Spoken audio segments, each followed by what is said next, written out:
Ladies and gentlemen, welcome to Atlantic Business Magazine's 15th annual celebration of corporate leadership excellence. 15 years, huh? Come on. 15 years ago is a different time. 3 of the 5 films nominated for Best Picture at the Oscars were set in World War II. The other 2 were set in Elizabethan England. Has to make you wonder how bad things were when, to escape, people watched movies either about terrible violence or an era when people could only wash their hair 2 to 3 times a year. But while filmmakers looked to the past for inspiration and entertainment, one man stood alone. One man had the courage to look to the future, and that man had a magazine. And he decided to use that magazine to inspire and entertain. Of course, I'm talking about Hugh Hefner, but another man saw that magazine, and he thought, what he does to bunnies, I can do to money.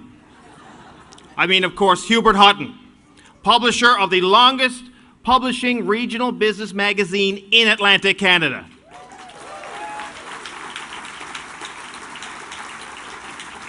Well, 15 years ago, he and his team opted to do something different, something meaningful. They established the Top 50 CEO Awards. And unlike other business recognition programs, these awards were not based on the size of a corporate dividend. Yes, winners had to demonstrate financial success, but they also had to be industry and community leaders, people who were dedicated to making Atlantic Canada a better place to live.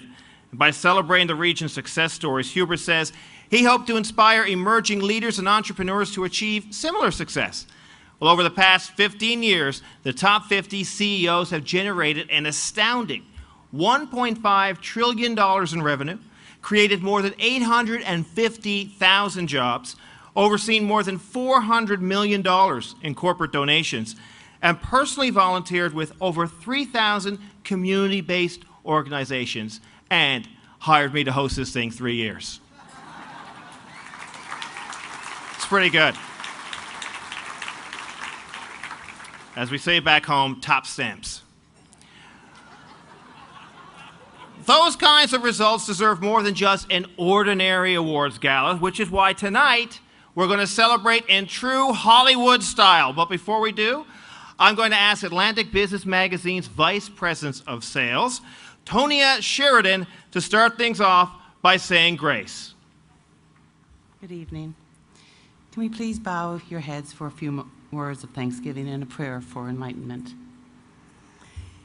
In a world where many walk in hunger, for faith in a world where many walk in fear, for friends in a world where many walk alone, teach us to be respectful, that we may be worthy of respect in return. Teach us to help others, that we may fulfill our own potential. And teach us to serve, that we may earn the right to lead. For all of these blessings, may we humbly give thanks. Please enjoy your meal.